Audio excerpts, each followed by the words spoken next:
Hi everybody, kia ora tātou. My name is Billy Merchant. I'm Deputy Principal at Pakuranga College, which is out in East Auckland. We're a large secondary school, 2,200 students, decile 7, if that makes any difference. Highly diverse, about over 200 international students, 140 staff, and a fantastic place to work. It's an amazing college. I've put some resources at that Google link there, so if you want to just kind of head on in there, you've got a copy of my presentation and some of the files that I'm going to be talking about. I don't want to make this dry. Initially, when I signed up, it was going to be, I thought I'd be in some small little room with kind of maybe, 8 or 10 people, and we'd all sit around and have a chat, like those facilitators do. Tell me your ideas, and I'll just write them on the board, and everyone takes a photo. And now I've gone, about over 70 people signed up. So I've changed it up a little bit, but I did get very nervous presenting to people like yourselves. So there are a couple of disclaimers. The first one is I really want to acknowledge that I am not an expert. So at any stage, if you want to leave, if you think this is wasting your time, please go. I won't be offended. I also want to acknowledge that lots of you are doing this already in your schools. I also want to acknowledge that some of you are probably doing it better than what we are doing. So this is a journey for us. And I guess for me, over the next couple of days, if you're sat here and you listen to me and you go, actually, Billy, that was really terrible, we're doing this, or have you looked at this? I would love to have those conversations with you. So yeah, please, I'm not standing up here saying that we're doing amazing stuff and this is the way to do it. I'm certainly not. Also, another disclaimer, I don't have the answers either. So if you thought you were coming to listen to an expert who has all the answers, please feel free to leave. I should never go into sales, should I? But basically, there is no silver bullet. We've been working with this for 5 years, and as we all know, these students, they bring in all those dimensions of physical issues, intellectual issues, emotional, social. It's a tough old gig, trying to make sure that we get this kind of uniformed outcome by doing uniform processes. It just doesn't work, and we still, kids still fall through the cracks. That's the reality. Every year, when we kind of go back and we analyze our results, and it's like, oh, what happened there? And it's like, damn, that's one we missed. And so, yeah, I just want to let you know there's no silver bullet there. Next one, I'm not a statistician. People can leave at any stage. I did get a lot of joy. Recently I read an article, and it was written by a statistician, and it was absolutely just ripping Hattie's stats to shreds. I'm not sure if you've read it, but it basically talks about Hattie's effect size in visible learning, that it's actually a load of rubbish, and which I felt quite good about, because any competent Year 10 mathematician will basically pull my stats to bits. So once again, don't sit there and think that's a load of rubbish. I'm not claiming to be a statistician. I'm a PE teacher who played at maths.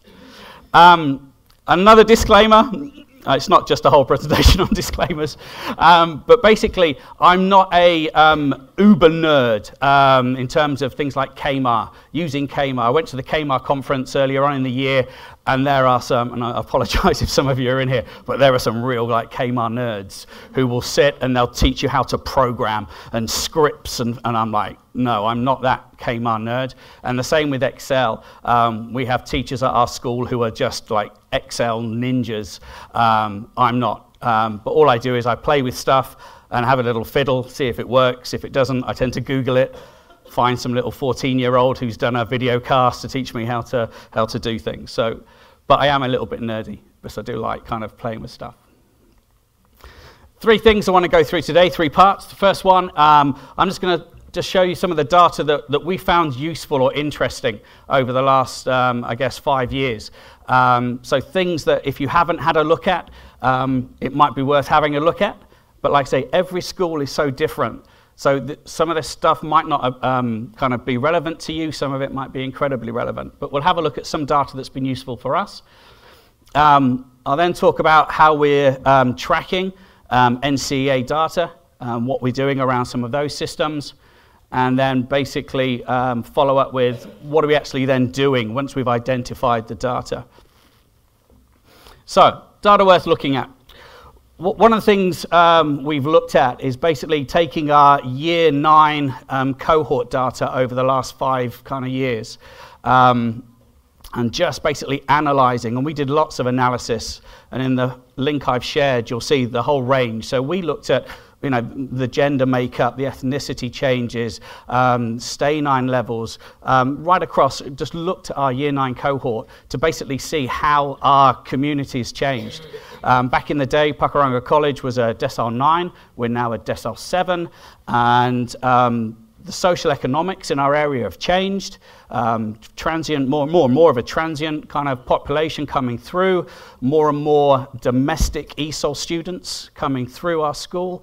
And it wasn't until we really started looking at our data that basically, we've had this ridiculous kind of drop in the upper stay 9s and this kind of increase in our tail going up. And what we hadn't done is actually, I guess, address that or even made that, aware to the staff. So some staff were still very much in a decile 9 mindset, and I'll teach the lesson, and if the students don't get it, it's because they didn't understand, and they're obviously not very bright. Because I've always taught this way, and in the past it's been good and it's always worked. So using this data, we were able to basically have those conversations around actually like differentiation became a big part of our professional learning program over a 5-year period, scaffolding learning, literacy strategies. So all of that was supported by the trend that we identified in our year 9 cohort. So if you haven't done it, go back through whatever student management system you're looking at, pull out your year 9 cohort data and just see if there are any trends that are actually going on within your community. But yeah, we were blown away by some of the findings. Another thing that's been really, really cool for us is I've left student names on here, but on the slides that you've got in the folder, that's all covered up. So please feel free to share any of the stuff that's in the folder. But basically, we're doing lots of work around what we call our learning habits. I guess it's our play on the key competencies. So what we're basically saying to parents is, as well as giving your child a grade, in terms of a bit of content, we're also reporting on, are they engaged in their learning? Do they meet deadlines? Can they work cooperatively with others? So there's about 5 things in our reports, and the teachers basically will go in and basically kind of grade students. What I then do, and we send these what we call our IPR, our kind of progress report, interim progress report. We send these out every kind of 5 weeks. So every 5 weeks we're getting data back.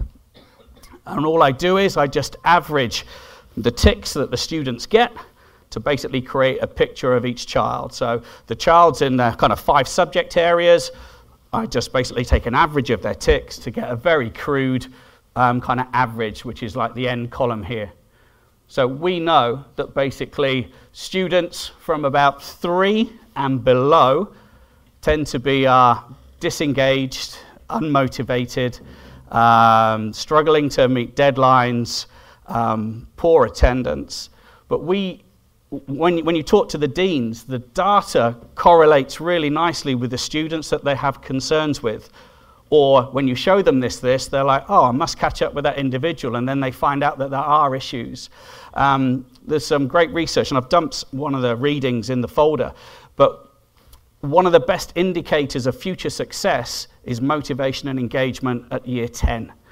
So if we can actually capture and engage our students, especially for boys, if we can capture and engage at year 9 and year 10 and engage them in their learning, make learning engaging, authentic, real, fun, meaningful, then we won't have these issues at year 11. A lot of what we're doing at the moment is kind of ambulance at the bottom of the cliff, trying to catch kids up in year 11 to make sure they don't fall over. Whereas actually a lot of the time and energy probably needs to be put in those kind of earlier years to actually engage them. And bizarrely, you can get some really accurate, like say, correlations with students who aren't engaged just from crunching some soft data from your reports. And it's really easy for teachers to do. We don't ask for comments. They just go in every 5 weeks, click, click, click, click, click, click, click. I then just export and average, and it's bizarre how kind of accurate that data is in identifying students who are underachieving, disengaged, and It just enables us to target students earlier. Before, we used to kind of regard NCEA data as the holy grail, like until they've actually sat some assessments, and we never trusted the intermediate data coming through because they just made it up to meet their national standards. No, they didn't, but that's what everyone said. So this was a really neat way, right from year 9, after 4 or 5 weeks of school, straight away you can start to identify students, which was really cool for us. Another shocking thing for us, when we looked at some of our PAT, so we've been doing reading comprehension, the actual correlation between PAT levels and the number of credits gained the following year at NCEA level 1 is something ridiculous, like 0.95. It's almost a perfect correlation, which I guess is a no-brainer. In terms of the more literate, like NCEA's become a highly literate examination now. Talking to maths teachers, they talk about, statistics papers at level 1 is basically a massive challenge for literacy. So once again, I would encourage you to go back and look at your data. So whether you're doing e-asTTle, whether you're doing PAT, comprehension, but look at the scores they're getting at year 10, and then the following year, what was their performance like? So we now know, we're basically saying that, we need our students to be at least Stay 9.4. So if we're sending year 10s at Stay 9.3 into NCEA, we're pretty much, setting them up. It's going to be a tough journey. So once again, we need to be more proactive with that data. So what we've done now is we identify our year 9s, really play on that Stay 9.1 to 3 group. We've got literacy programs in place. We've started using Reading Plus, and we've seen some really neat engagement. Reading Plus is like the Ferrari of reading programs. It's expensive. It's about $26 a student. But with our, small groups of students reading, we've had engagement from parents, we've done the meetings, we've got the parents in, explained how important literacy is, the students are motivated by it, it's all a kind of gamification of reading, they get badges and points and the kids actually love doing it. We've got students reading 40,000 words a week, it's turned into a competition that these kids will get into, but that is improving literacy. And if you improve the literacy, their Stay 9 increases, which means they can access success at NCEA level 1. Another thing that was always, bandied around, and I think PISA got on this one in terms of, it is a massive, being in school on time, all the time, is actually crucial. And when we went back through our data, and, you might want to do it yourselves, but basically, last year, any year 11s who attended less than 70% didn't actually pass level 1. Okay, whereas 93% of students who were there for 90 to 100% of the time did pass. So actually just being in school, once again, I know this isn't rocket science, and everyone's sat there going, no, he really is terrible, this guy. But I read about it in articles, you hear people tell you, but once you actually personalize it and you see it in your own data, for some reason it just becomes more real, staff will buy into it more. They're like, this is our data, this isn't, NCEA telling you this isn't PISA telling you this isn't some international study, this is our data from our school, from our students last year, and it just has a much better impact. Another thing that we've looked at as well, we've basically tracked courses. This is at NCEA level 1, 2, and 3. You can actually get it from the NZQA website. I don't know if you've been in there. Is this the pointer? Oh, yeah, it is. Yeah, the NZQA website. So you log in with your credentials, their reports, the credit summary report, and you can go to the previous years, and you can export all this data out. And what it basically will show you is the average credits, like per course, the minimum, the maximum, and then all I did was basically just put it all tidily into a grid, because we can then have conversations with staff, especially heads of faculty or heads of department, about courses that year after year have been underperforming and failing students, which has been really, really neat for us. And I guess we're lucky as well that over the last 5 years, we've really developed a culture of using data as a reflective tool. It's not a wacky stick. So our teachers now, back in the day, it used to be heads of faculty that would analyze data. They'd write something up in a board report that would sit on a shelf and no one even looked at it. but everyone spends hours on it.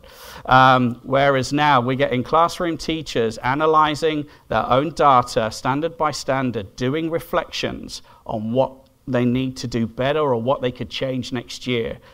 We've got teachers using the data when it comes to their inquiries. So we have part of their professional learning. It's like, well, what's the data telling you? So teachers are using that data. One of the best things we do at the start of every year, the principal, Mike, he basically, those of you who know, NCEA now release like a principal's report at the start of each year once the results come out. That gets, enlarged A3 sheets all around the staff room. Set up a shared Google Doc that we project on the wall, and the staff just go nuts. So we basically ask them, what do we like about the data? What's positive about this data? And this isn't personalized data. It's not talking about Year 11 hospitality, it's talking about us as a school. So our NCEA level 1 pass rates and our female pass rates, our male pass rates, our ethnicity breakdown.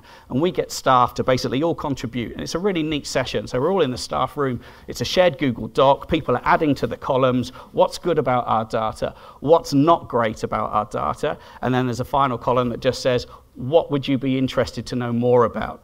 So people are saying, like, is there what's the correlation between our out of zone and our in zone pass rates? Everyone wants to tell you that our out of zoners are bringing the school down and we should just get rid of them all. And yet we can happily say, actually, that's not true. They're not. They're actually performing at the same rate as others, if not overperforming. And in fact, our Ducks last year was from out of zone. But anyway, all those things, but get the staff to engage with the data. And it's not a wacky stick, it's purely around inquiry. So here, for example, what is it? Let's just say, for example, computer studies technology. And the actual spreadsheet I've put in the folder for you goes all the way through from 2012 right through to 2016. But we know on average credits, 13, 15, 15. So our students do 5 subjects at year 11, 12 and 13. So we basically say that 16 credit minimum. If every single student got 16 credits in each of their subjects, they'd get their 80, everyone's happy and we all pass. Therefore, any courses that on average are producing less than 16 credits are actually compounding the problem. Because if in your subject they're only getting 10 credits on average, that means they've got to get 22 in someone else's subject. So yeah, have a look at that. If you've never looked at it, it's really, really useful data. And once again, use it for conversations with those heads of faculties. Because what we've had in the past is we say, hey, those results last year for 11Com weren't great. And we say, yep, no, you're right, yep, definitely. And yet they just roll out exactly the same standards the following year and the same course, and it continues to fail and let our kids down. So yeah, a good one to really just basically chew on, which is cool. I'm not sure how many of you use this or are aware of it. There's a guy called Wayne Atkins, and he runs a company called On Your Marks, OYM. He is an Excel uber ninja nerd. Yeah, he's just ridiculous. So basically, Wayne Atkins, you can email him. He charges, I don't know, it depends on the size of your school, but anywhere between $200 and $400. And what he does at the start of every year, he gets your data file directly from the ministry. He crunches it all. Does anyone in here use it? Yeah. He crunches it all, sends you a Dropbox link, you open it up, and it's just full of Excel spreadsheets. Some of it I don't even understand. Some of the files you're just like, I don't even know what that means. But once have a good root through there and have a good look, because some of the stuff in there is really neat, and it just saves you hours and hours of time. And once again, you can play with it, personalize it.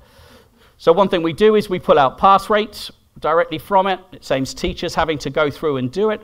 So for example, here, what's an example? So this one, internal science, level 2, earth and space science. We did it 2013, okay, as a school, 79%, 91, 80, ooh, boom, 2016, 37%.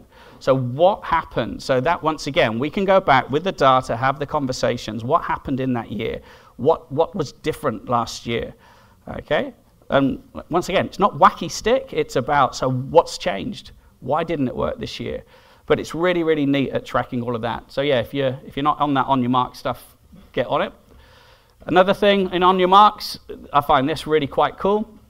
So this breaks down standard by standard, and what it basically does is it looks at your school not achieve rate for a particular standard, and then compares that, say, with the decile band. So for example, that top one there, we had a 50%, well, there's only 10 students in it, but a 50% not achieve rate. Okay. Similar students in a similar school, for example, in a direct comparative decile 7 school, they only got a 25% not achieve rate, which means for us, they are twice as likely to fail at our college than what they are at a similar college. And you can quickly rank this list, and I can like go, boom, look at that, 4. So what is it? So this standard here, it's an external, what is it? Art.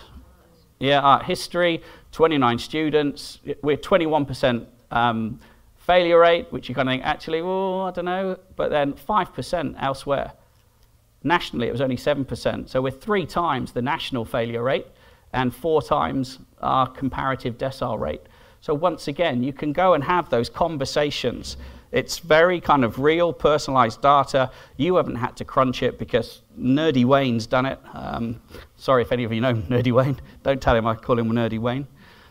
But well worth having a look at. I'm conscious of time because it's lunch as well after this.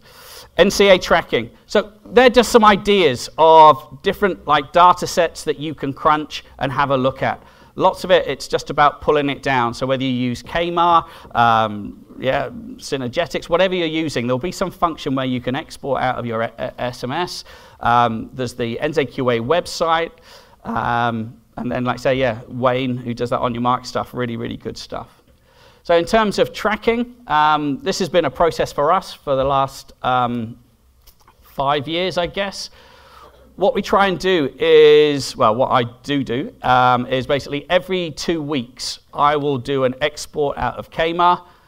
I will manipulate the data, and I will then send that out to the deans, to the heads of faculty, to the SLT to actually have a look at. What I was going to do is kind of stand here and do some kind of nerdy how to do it. But what I've done in the folder I shared with you, and I'll share that link again, but I've done little screencasts taking you through the steps. So if you're not an Excel wizard or a KAMAR wizard, I've pretty much shown you how to just click here, do this. It's not hard. It really isn't hard.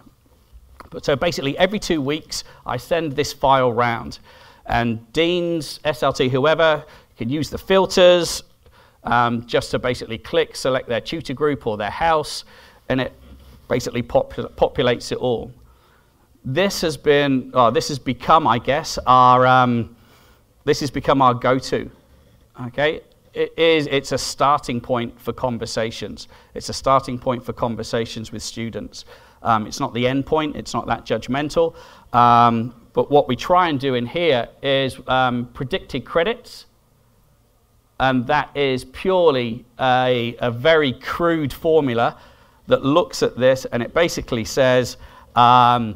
The formula is really simple, and it's all in the little videos I've done, but it basically takes how many credits have I got remaining, so this student here, how many credits have they got remaining, and then it's multiplied by their current completion rate, and then we add however many credits they currently have towards the level 1 qualification. So very, very crude, but what we've found is the accuracy of that is bizarrely incredibly sound. It's about 0.87. So in terms of a robust system of prediction, it's much better. Previously, we've used, I don't know how many, most people are familiar with KAMAR? So in KAMAR, there's a function where you can get teachers to estimate credits. Yeah. So we got our teachers to go in and do that. The reality is, teachers are suckers. They're like, they're absolute suckers in the fact that they believe that every kid's going to do their best. And I don't want to write this kid off, so I'll give them 24 credits. And on a real good day, I think they'll definitely get all of these. And I've had a conversation and they're going to pull it out the bag. And when we actually looked at trying to use the estimated credits, the actual predictions of those credits were just so far out of whack. Literally, it was bizarre how poor those estimations were. Compared with just a really crude formula. So although the formula is crude, it's actually unemotional, non-emotive, I don't know how you want to say that, but there's no emotion in there. Whereas when you say to a teacher, how many credits do you think this child's going to get? Like, oh yeah, I don't want to write him off, positive mindset, blah, blah, blah. And they put it all in, but we ended up with these overinflated credit totals, which then suggested we didn't need to focus on an individual student because everyone was predicting them to do really, really well. And then at the end of the year, we realized they ended up with 68 credits. But actually, the teachers had predicted them, 92 or whatever. So the formula, bizarrely, was far superior. And is that Wayne or is that you using KAMAR? No, this is me. That's you. Yeah, this is just a little nerd, not big nerd. Given us instructions to all that Yeah, complete instruction. So in that little folder, what I've also done is I've put a little kind of guide in there to tell you where each field comes from, because that's another nightmare in KAMAR. I find KAMAR horrible if there's any KAMAR people in here. It's just not intuitive or unintuitive. You've got to find all these different categories, but on the sheet within the folder I've shown you where each field comes from and which category I've shown you. Yeah, it's all, hopefully, it'll be easy. If it's not, just give me a ring. But yeah, this works for us. The bizarre thing is in KAMAR is also awkward because you might have one bit of data over here and you want it to add it to this bit of data, but it exports in two different sheets. You can't export them all together. So then you have to try and combine them. And once again, I've shown you how to do that on the little video, and it's really quite simplistic. Things that are absolutely gold, like I say, I'm not an Excel nerd. I just use things that I need to use. So the formulas, there's only about 3 formulas in that spreadsheet. Things like adding total credits together, creating the predicted credits. Nothing too difficult at all. VLOOKUP. Now, I always used to get bamboozled by people that would, and the real nerds that, you sit down next to them to try and learn, and they go, yeah, just click here and go here, and I just type here, and then, boom, it comes up. And you're like, wow. But they do, and I'm just like, okay. So I normally nod and thank them for their time, and then, like I say, go and Google it myself and play with it. But VLOOKUP, vertical lookup, enables you to join spreadsheets together literally within seconds. It's seamless, it's powerful, and once you only need to use a certain kind of string. Once you've got that nailed, you just keep replicating it, and you'll see how I do that on the video. It's so simple, but so powerful. So VLOOKUP is a bit of a kind of power user function, but well worth getting into. Conditional formatting. So on here, you'll see things like conditional formatting is where it actually will go in and highlight these things for you. So you don't have to pick, what we've got, 1,360 something, 11, 12, 13 students. To go through individually and identify Māori and Pacifica and those with poor attendance would take forever. Whereas all you need to do is highlight a column, you click on conditional formatting, and you say identify any values, let's say it's attendance less than 90% with red, bang. And it will just do it in seconds. And the same with, it's really easy when we export number of credits for courses. Like this is a recent export, only last week. And every year I get really annoyed that, we're term 3, week 3, and students have still got 0 for some courses. Oh, it's a portfolio. Oh, that's great. Oh, lovely. Yeah. So, it's worth 16 credits. Oh, awesome. And then you get to term 4 and no, they didn't get it. And so this enables us to basically have those checks, have those conversations. But yeah, I'm glad it's not just me that has that. And the last one is filters. So the filters is just the thing at the top here, just these little things. Once again, it's like 2 clicks. Highlight the whole spreadsheet, click on the filter icon. Previously, we have 6 houses. We have kind of schools within a school, so we have 6 houses. I would spend hours sorting like Caldy House, then copying, pasting, creating a tab for Caldy, copy and pasting for Totoro, whereas I just got sick of it. I just basically taught the deans that just click on the filter and click Totoro and you'll just have your students. I've learned stuff, but I'm not the brightest at times. But yeah, those things are time savers. It now takes me less than an hour every 2 weeks to crunch the entire 11, 12, and 13 populations. It's not a big task at all. And then once you've got that, you can also then quickly click on averages for attendance for year 11. You can click on average in terms of their completion rate. You can click on averages in terms of current credits towards level 1. So you can get the vibe of the school. And year after year now, we've got some data that says, hey, at this point last year, we had this. Okay, so I know for a fact already that our completion rate for this year at year 11 is about 9% higher than this point last year. And we've made that a big focus in our school this year in terms of resubmissions and reassessments. We've basically gone back to the teachers and said a 60% pass rate for that standard is not acceptable. You know, the teacher, you need to take ownership of that. You can't just deficit theorize and say, well, the kids didn't hand it in or whatever. So 60% isn't good enough. So we've had those conversations, and now that's rolled out through faculties, and we've seen that completion rate increase. So we know at our school, in terms of the average number of credits that our students take at level 1, that 85% completion rate is like the threshold. If they're dropping below 85%, they're actually not gaining those credits.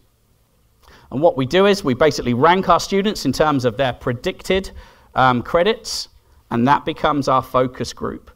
We don't tend to say anyone less than 80 is at risk. We tend to take like 95 and below. But what we've also noticed over the years is like the external factor. So you need to be aware that, you know, students do not perform as well in externals as they do in internals. So the formula can't cope with that. It probably could if I was, you know, if I kind of got around to working it out. But basically, we have students who don't perform as well in externals, and we also have lots of students who do not even turn up for their externals, which is a massive frustration. So that's why we set it out. We want to target anyone who's predicted to get 95 credits or less, and they basically become our target group that our deans will focus on, our tutors, our mentors, and I'll explain how that works. So the next bit. We got really good over the last 4 years, I guess, at identifying students and tracking students. But what we've always struggled with is, so how do we make a difference? How do we actually change? How do we improve performance? And I put the kind of the doctor type of face up there. And it's about, you can't just use the data that's in front of you. So, you know, it's that if you're a doctor, you tend to kind of have a look at the scripts, and then you go and talk to the patient. You get more information from the patient before you make your decision. And that's what we've tried to explain to our tutors and our mentors. It's no good just looking at the hard data and making assumptions and either including or excluding students based on data. You must have the conversations. So our first port of call is our tutors. So our tutors, I guess, do that filtering stage. A couple of years ago, we wanted all tutors to be mentors. We were like, let's do it. And I know it works in other schools. We obviously didn't roll it out well because it fell over at our place. We had lots of tutors saying, I'm not qualified to be a mentor, and when do you expect me to do that? And I've got so many students, or I find it difficult having those conversations at tutor time with other students. It didn't work for us. So we ended up creating a mentoring group of basically non-tutors. So all our kind of heads of department, our heads of faculty, and other teachers who don't have a tutor group basically became our mentoring kind of squad, assigned to each house. And then at any given day of the week, they remove the students and basically have these mentoring conversations. In terms of KAMAR, and I apologize if you're not a KAMAR school, but I'm sure your system will have something similar. One of the best things that we're using now in KAMAR is this profile area. If you haven't, it came online, I think about 2 years ago. It's quite a new feature, and if you haven't explored it, it's an absolute brilliant section. One thing we do straight away is in KAMAR, you have the ability to basically add a flag to a student. So we tend to flag our international students, for example. So they get a little flag, attached to them, a little hashtag. Our special needs students will get a little a different symbol. Our students who are on the literacy program get a different symbol. It just means that whenever you print a list, or whenever you see your role, whenever you take your role, whenever you mark work, that little symbol always appears next to the student's name. So we now have our little, what we call our success group. Okay. we change it. We seem to change the name every year as to what we call this group. So they were our CUSP students not so long back. Now they're our success group. But we identify them, and that has been really, really neat. Okay, I know there's some great articles around, like, put faces, to the names, put faces to the data. It's no good saying, oh, we got an 85% pass rate. Actually, that means you had 15% fail. And, we're a big school with 400 students, 15%, what's that, 50 kids every year fail. So that's not, they fail to achieve level 1. So 50 kids isn't great. You might think that 85% is a good pass rate. You might not, but we were like, well, 85 is not too bad. But the reality was we were failing 50 students. And then it becomes more powerful when you put the faces in front of the teachers. Yeah, so it's not 50 kids, or it's not 15%. It's Stephen, it's Julie, it's Trevor. It's, that's where you get more buy-in from staff. Well, we've seen it work that way. So now our students basically just get identified here. And what we can do in Profile, which is really quite cool, is you can basically push questions to the teacher's mark book.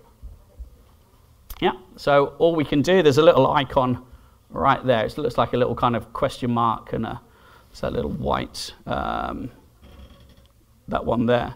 But basically, I can send any question. So the question we sent out the other day, possibility of gaining less than 16 credits in your class. If yes, state the barriers to learning and any interventions you've tried. We put the any interventions as an add-on, because the minute we said, what are the barriers, we got lots of deficit theorizing. And it was like, well, I've written it down now, so it's no longer my problem. So we wanted to know what interventions have the teachers actually tried and used themselves. Because what we do is we have group conferencing. We actually will get this student in with a parent alongside the tutor. If she has a mentor as well, which she will have because she's one of our success students, they will all sit together. But what we want to know is all this information from all the different subject areas. The way that we've sold this to staff in terms of workload, we got rid of written reports 2 years ago. We no longer do written reports. We had a big kind of soul-searching review and said, what's the purpose of reporting? And the reality was, why do we report with this written report? And it's, well, we've always done it.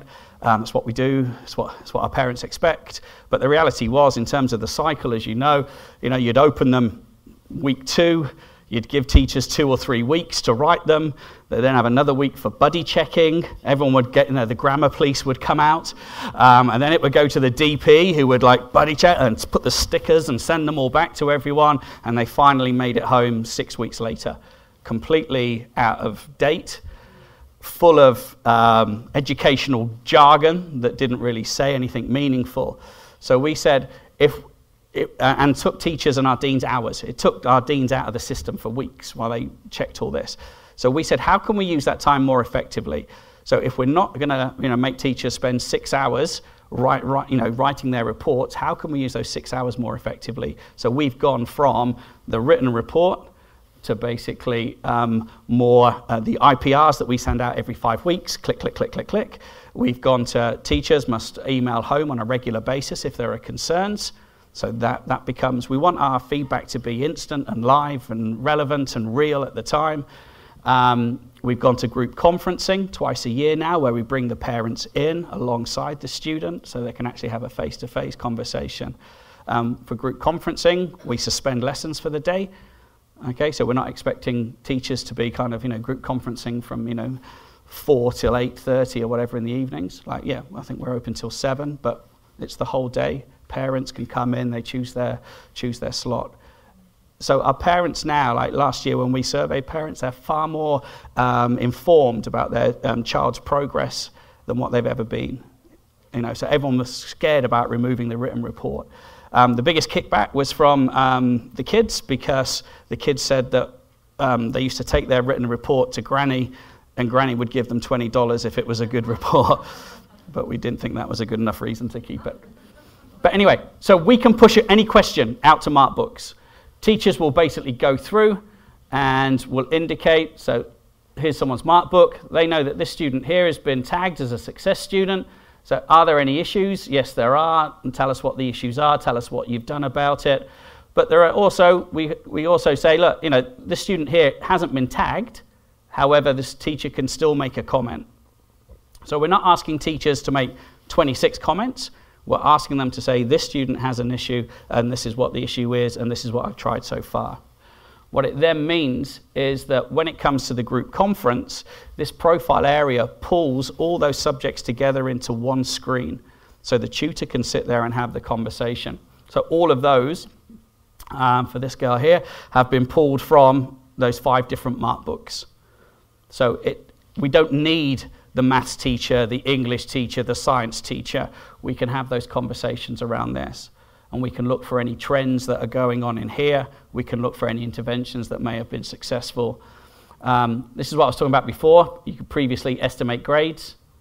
And like I said, and I know for some schools it works really well, but when we looked at our data, the predicted formula that we used in our Excel spreadsheet was far superior than the estimated grades. So we've told staff, hey, don't waste your time anymore doing that. Let's spend more time doing other stuff that's more effective. So that's been really, really cool. In terms of then tracking the journey, we had the kind of classic at the end of the start of each year, we'd go back and look at the data. We'd say, hey, these 50 students failed to achieve level 1 last year. And the boss, my boss would say, so what was the story? What's the story behind all of these kids? And did we know about them? And the good thing, I guess, was that the vast majority of students we did know about. Yeah, there's probably, 10, 12 students that went, that dropped through the cracks, but it was all anecdotal. We'd sit there and go, oh, yeah, no, the dean knows about that one. The dean's spoken to the mum, and yeah, we know about that one. And oh, yeah, maths teacher's been using it. But we had no consistency. We had no accountability. Oh, yeah, I think she was mentored by somebody. How often? Oh, I don't know. And there was no accountability in the system. So within Profile, again, we now have the ability to basically just track these interviews. So student here, she has, every week or every 2 weeks has a catch-up session. We basically just have a general chit-chat about how she's tracking. So this girl's doing actually okay. She's really, really positive. She's one of those classic kind of disengaged at year 10, all of a sudden found a bit of success at year 11, and she's absolutely hooked, which is neat. But there's a record of what's going on. So now any dean, any SLT member, any tutor can go into this area and they can see the conversations that different parties and different people have had. They can track what's been promised and what hasn't been promised and what the student is and isn't going to do. It's just a really neat area that brings it all together. So hopefully next year we'll be able to go in and say, so look, so-and-so failed to get their 80 credits. Did we let them down? I guess it's more of a kind of guilt trip for us, really. Like, did we do our best for this student? And we can go back in and we can see the interventions. And I guess what we're doing now is tweaking. So we're going back to last year, what was effective? We identified, I think it's roughly about 6 broad headings as to why students didn't achieve. So whether it was, language and literacy, e-asTTle issues, whether it was, mental or emotional issues, whether they were, Northern Health School or, bereavements in the family. There was the learning issues around, that they had low literacy. So we've got about 6 headings, and now I guess we're in the process now of looking back at what was effective. And it's no silver bullet, like I said, because for one student who struggled here, you can't say, oh, the fix is that. It doesn't necessarily work like that. But what we are doing is building a bank, I guess, of effective strategies, which has been enabled by tracking the journey here. So there's that little link there. Has anyone tried to get in there yet? Did it work? You need the capital B. Brilliant. I'm one of those Google people. I share everything, then it says, meh. Ask the person for permission. Are you going to put that link into the thing as well? Yeah, so what I'll do is I'll copy the contents of the folder also onto the Schoology resources, so they'll all be in there as well. And like I say, I haven't put the PowerPoint. What I've done is I've made a copy of the PowerPoint as a PDF. And within that PDF, I've blanked out all the student names and details. So feel free to share that and use it and have discussions. And if there is anything that I've spoken about and you're interested in how it works, please just come and talk to me. And like I said right at the start, like, we don't have the answers. I'm not an expert. I don't know what I'm talking about. So if you guys do know what you're talking about, or if you're doing some really effective stuff in your school, I would really, really love to, have a conversation with you over the next few days. It would be really cool. So phys eders, we always finish early for lunch. First in the queue. But thank you so much for your time. Cheers.